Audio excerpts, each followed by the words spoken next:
जय हिंद। मैं आप सभी का भारतपुर के ऑफिशियल यूट्यूब चैनल पर एक बार फिर स्वागत करता हूं। दोस्तों, आज हम लोग स्टैटिक जीके का 10वां पार्ट शुरू करने जा रहे हैं।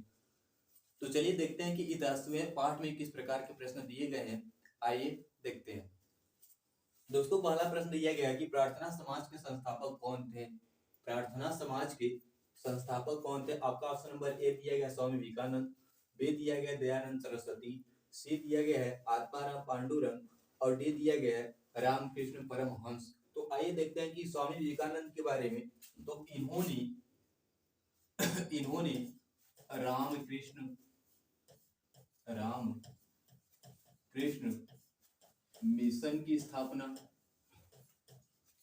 रामकृष्ण मिशन की स्थापना स्वामी विवेकानंद ने किया था, और जबकि दयानंद सरस्वती ने आर्य समाज की स्थापना आर्य समाज की स्थापना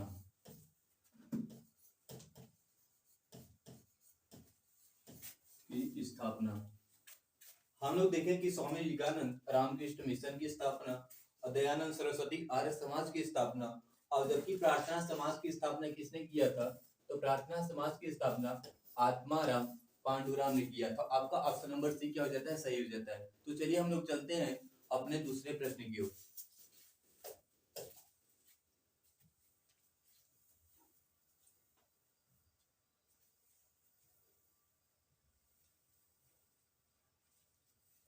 दोस्तों, दूसरा प्रश्न दिया गया है, इंकलाब जिंदाबाद का नारा किसने दिया था? इंकलाब जिंदाबाद का नारा किसने दिया था? आपका ऑप्शन नंबर ए दिया गया है चंद्रशेखर आजाद, बी दिया गया सुभाष चंद्र बोस, सी दिया गया भगत सिंह और डी दिया गया है जवाहरलाल नेहरू। आइए हम बात करते हैं सुभाष चंद्र बोस के बारे में। तो इनका नारा था, तुम मुझे खून दो, मैं तुम्हें आजादी दूंगा, आजादी दूंगा। और जबकि जवाहरलाल नेहरू का प्रसिद्ध नारा था, आराम हराम है, आराम आराम है। और जबकि इसमें पूछा गया कि इंकलाब जिंदाबाद का नारा किसने दिया था? तो इंकलाब जिंदाबाद का नारा भगत सिंह ने दिया था। कौन ने? भगत सिंह। तो आपका दूसरे प्रश्न का ऑप्शन नंबर सी क्या हो जाता है? सही हो जाता है, इंकलाब जिंदाबाद का नारा।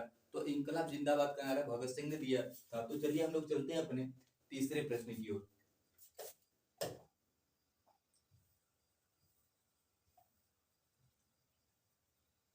दोस्तों, तीसरा प्रश्न दिया गया है कि भारत के प्रथम गवर्नर जनरल कौन थे? आपका ऑप्शन नंबर ए दिया गया कि लॉर्ड विलियम बेंटिंक, बी दिया गया है लॉर्ड डलहौजी, सी दिया गया है लॉर्ड कॉर्नवालिस और डी दिया गया है इनमें से कोई नहीं। तो आप लोग बताइए कि भारत के प्रथम गवर्नर जनरल कौन थे? तो चलिए हम लोग देखते हैं कि लॉर्ड डलहौजी के बारे में। तो हड़प नीति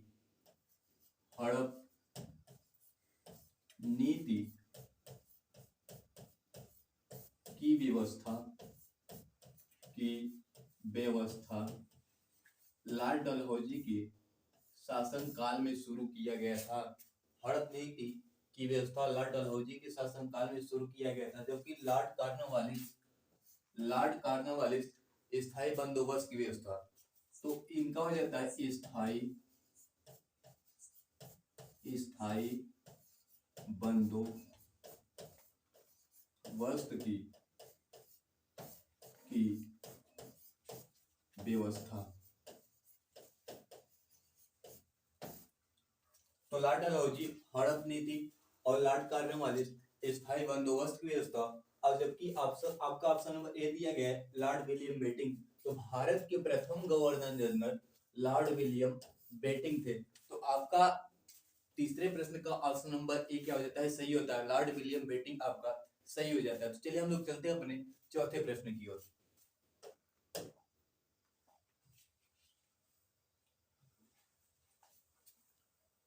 दोस्तों, चौथा प्रश्न दिया गया कि भारत के राष्ट्रपति के चुनाव के लिए नागरिक को कितनी आयु पूरी कर लेनी चाहिए? यदि कोई भी व्यक्ति राष्ट्रपति का चुनाव लड़ना चाहता है तो उसकी न्यूनतम आयु कितनी होनी चाहिए, ये पूछा गया है। आपका ऑप्शन नंबर ए दिया गया 25 वर्ष। तो यदि कोई भी व्यक्ति को लोकसभा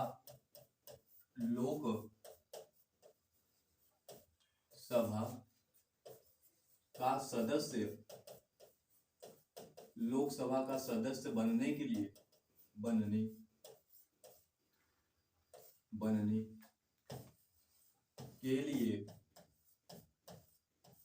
न्यूनतम आयु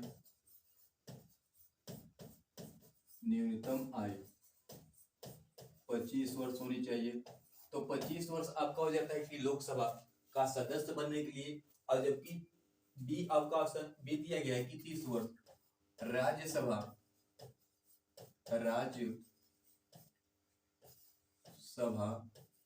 का सदस्य बनने के लिए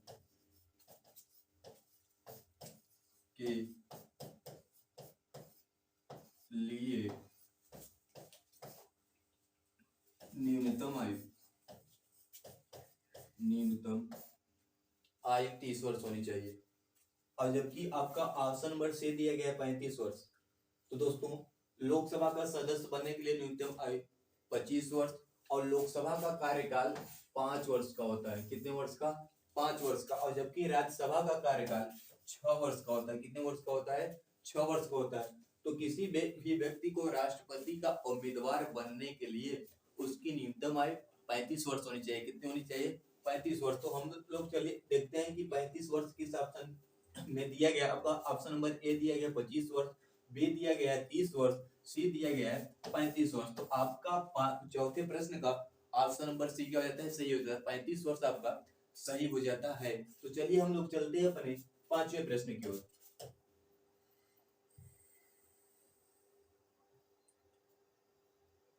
दोस्तों पांचवा प्रश्न दिया गया कि यशत लेपन में लोहे पर किसकी परत चढ़ाई जाती है? यदि लोहे पर जंग लगता है तो जंग से बचाने के लिए उस पर किसकी परत चढ़ाई जाती है? प्रश्न पूछा गया आपसे कि यशत लेपन में लोहे पर किसकी परत चढ़ाई जाती है। आपका ऑप्शन नंबर ए दिया गया तांबा, बी दिया गया जस्ता, सी दिया गया टीन और डी दिया गया निकेल।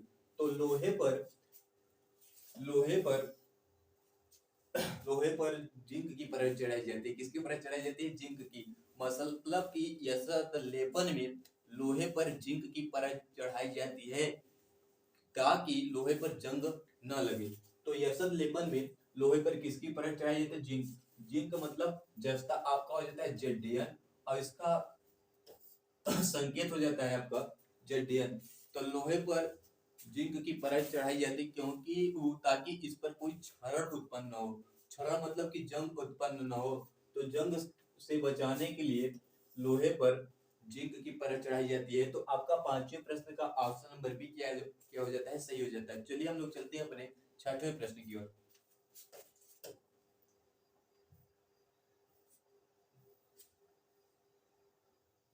दोस्तों छठवां प्रश्न दिया गया विटामिन ए का रासायनिक नाम क्या है?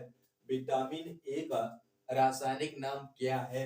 आपका ए दिया गया है एस्कॉर्बिक एसिड, बी दिया गया है थायमिन, सी दिया गया है रेटिनॉल और डी दिया गया है कैल्सीफेरॉल। यदि हम लोग बात करें एस्कॉर्बिक एसिड तो विटामिन सी का रासायनिक नाम एस्कॉर्बिक एसिड। यदि हम लोग बात करें थायमिन तो विटामिन बी का रासायनिक नाम थायमिन। यदि हम लोग बात करें रेटिनॉल तो विटामिन ए का रासायनिक नाम रेटिनॉल। यदि हम लोग बात करें कैल्सीफेरॉल तो विटामिन डी का रासायनिक नाम कैल्सीफेरॉल हो जाता है। तो पूछा क्या है कि विटामिन ए का रासायनिक नाम क्या है? तो विटामिन ए का रासायनिक नाम आपका हो जाता है रेटिनॉल।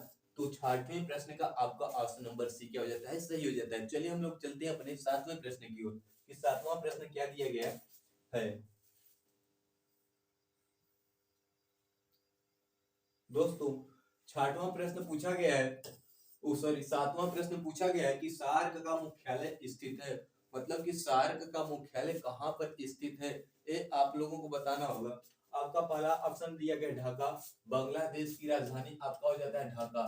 बांग्लादेश की राजधानी क्या हो जाता है? ढाका। और बी दिया गया है नई दिल्ली। आप लोग जानते हैं कि भारत की राजधानी आपका हो जाता है नई दिल्ली।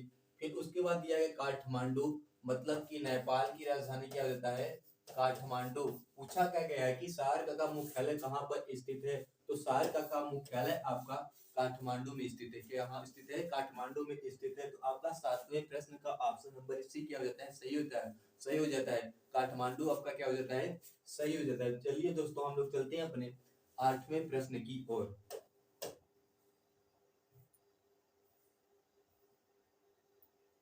दोस्तों 8वां प्रश्न पूछा गया है कि अफगानिस्तान देश की राजधानी क्या है। अफगानिस्तान देश की राजधानी क्या है आपका, ए दिया गया है काठमांडू, बी दिया गया बीजिंग। हम लोग बात करें बीजिंग, ए है चीन की राजधानी, तो चीन की राजधानी क्या होता है, बीजिंग। काबुल अफगानिस्तान देश की राजधानी, अफगानिस्तान देश की राजधानी क्या हो जाता है, काबुल।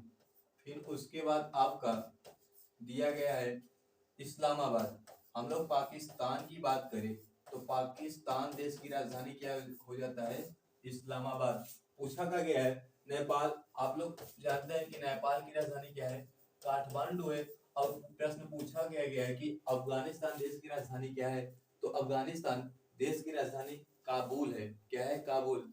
तो देखते हैं कि काबुल आपका सी ऑप्शन नंबर में दिया गया है, तो आपका ऑप्शन नंबर सी क्या हो जाता है, सही हो जाता है। 8वें प्रश्न का आपका ऑप्शन नंबर सी क्या हो जाता है, सही हो जाता है, सही हो जाता है। तो चलिए हम लोग चलते हैं अपने अगले प्रश्न की ओर। दोस्तों आपसे 9वां प्रश्न पूछा गया है कि सबसे गर्म ग्रह कौन सा है। पहला दिया गया बृहस्पति, सभी ग्रहों में सबसे बड़ा ग्रह बृहस्पति। दूसरा दिया गया है शनि। तीसरा दिया गया है शुक्र, सभी ग्रहों में दूसरा सबसे बड़ा ग्रह शनि हो जाता है। प्रश्न सी दिया गया है शुक्र, तो सबसे गर्म ग्रह क्या है, शुक्र है। क्या है, शुक्र है।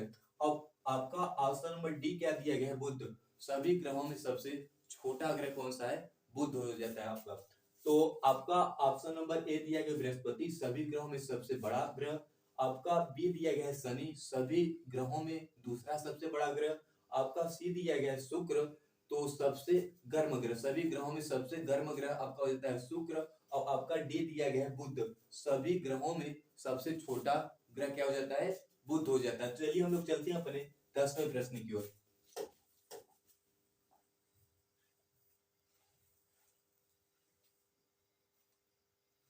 दोस्तों 10वां प्रश्न दिया गया कि पृथ्वी दिवस कब मनाया जाता है। पृथ्वी दिवस कब मनाया जाता है, आपका ऑप्शन नंबर ए दिया गया है 5 जून। यदि हम लोग 5 जून की बात करें तो विश्व पर्यावरण दिवस, विश्व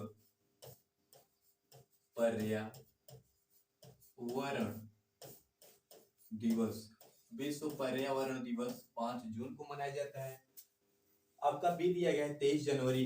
23 जनवरी की बात करें तो पराक्रम दिवस, पराक्रम दिवस, पराक्रम दिवस। नेताजी सुभाष चंद्र बोस के जन्मदिन के अवसर पर पराक्रम दिवस मनाया जाता है। आपका सी दिया गया है 22 अप्रैल, और जबकि डी दिया गया है 10 दिसंबर। 10 दिसंबर की बात करें तो विश्व विश्व मानवाधिकार दिवस, मानवा मानवाधिकार दिवस। तो आपका ए 5 जून विश्व पर्यावरण दिवस, बी दिया गया है 23 जनवरी पराक्रम दिवस, सी दिया गया है 22 अप्रैल। प्रश्न पूछा गया कि पृथ्वी दिवस कब मनाया जाता है, तो पृथ्वी दिवस आपका मनाया जाता है 22 अप्रैल को। डी दिया था 10 दिसंबर, 10 दिसंबर को विश्व मानवाधिकार दिवस मनाया जाता है। तो आपका ऑप्शन नंबर सी क्या हो जाता है, सही हो जाता है। 10वें प्रश्न का आपका ऑप्शन नंबर सी क्या हो जाता है, सही हो जाता है। तो चलिए हम लोग चलते हैं अपने 11वें प्रश्न की ओर।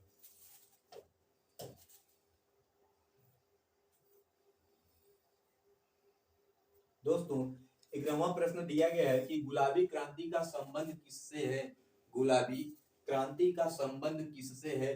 आपका ऑप्शन नंबर ए दिया गया टमाटर। यदि हम लोग टमाटर की बात करें तो लाल क्रांति, लाल क्रांति, लाल क्रांति का संबंध टमाटर से। दूध, तो दूध की बात करें तो फ्लड, फ्लड उत्पादन, फ्लड उत्पादन। फिर उसके बाद ये मत्स्य, मतलब कि नीली क्रांति, नीली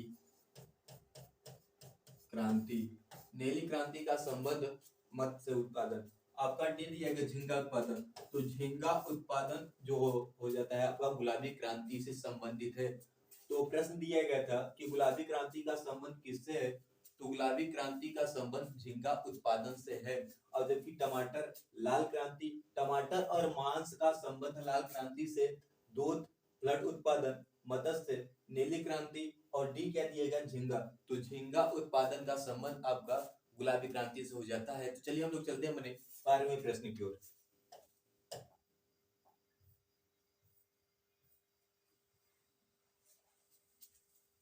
दोस्तों 12वां प्रश्न दिया गया है कि क्षेत्रफल में भारत का सबसे बड़ा राज्य कौन सा है।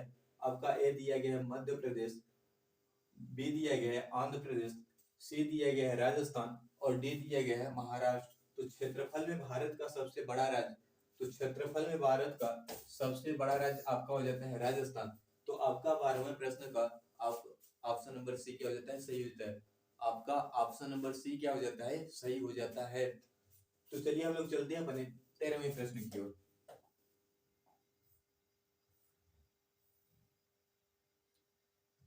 दोस्तों 13वां प्रश्न दिया गया कि ग्रीन हाउस गैस है। आपका ऑप्शन नंबर ए दिया गया है कि कार्बन डाइऑक्साइड। यदि हम लोग सूत्र की बात करें तो आपका हो जाता है CO2, कार्बन डाइऑक्साइड। बी दिया गया सल्फर डाइऑक्साइड, इसका फार्मूला की बात करें तो हो जाता है SO2। और सी की बात करें तो नाइट्रिक ऑक्साइड, इसका हो जाता है NO2, नाइट्रिक ऑक्साइड। और जबकि डी दिया गया मेथेन, इसका फार्मूला हो जाता है CH4। CH4 को मार्स गैस भी कहते हैं, क्या कहते हैं, मार्स गैस भी कहते हैं। और जबकि प्रश्न पूछा गया है कि ग्रीन हाउस गैस कौन सा है, ग्रीन हाउस गैस आपका हो जाता है कार्बन डाइऑक्साइड को ग्रीन हाउस गैस भी कहते हैं, और कार्बन डाइऑक्साइड को ठोस बर्फ भी कहते हैं। तो चलिए हम लोग चलते हैं अपने अगले प्रश्न की ओर।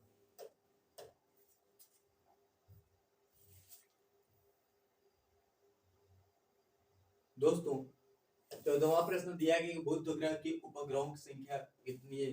जो आपका बुध ग्रह है, बुध ग्रह के पास कुल कितने उपग्रह हैं, ये आप लोग बताइए। सभी, यदि हम लोग बुध की बात करें तो सभी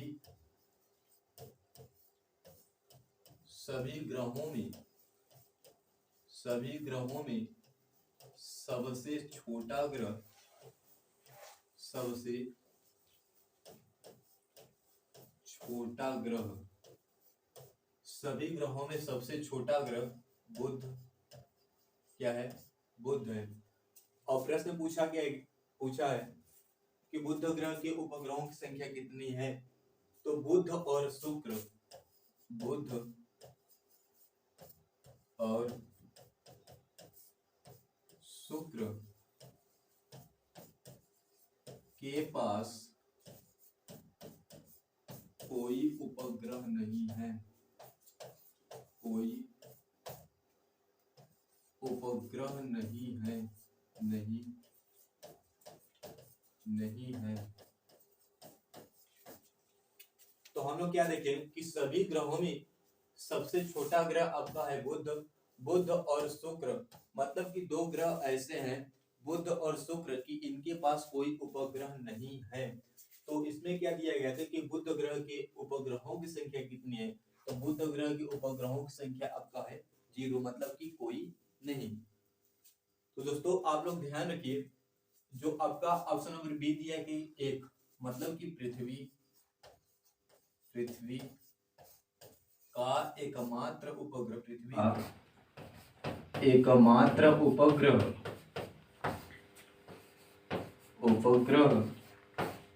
आपका चंद्रमा हो जाता है, क्या हो जाता है, चंद्रमा।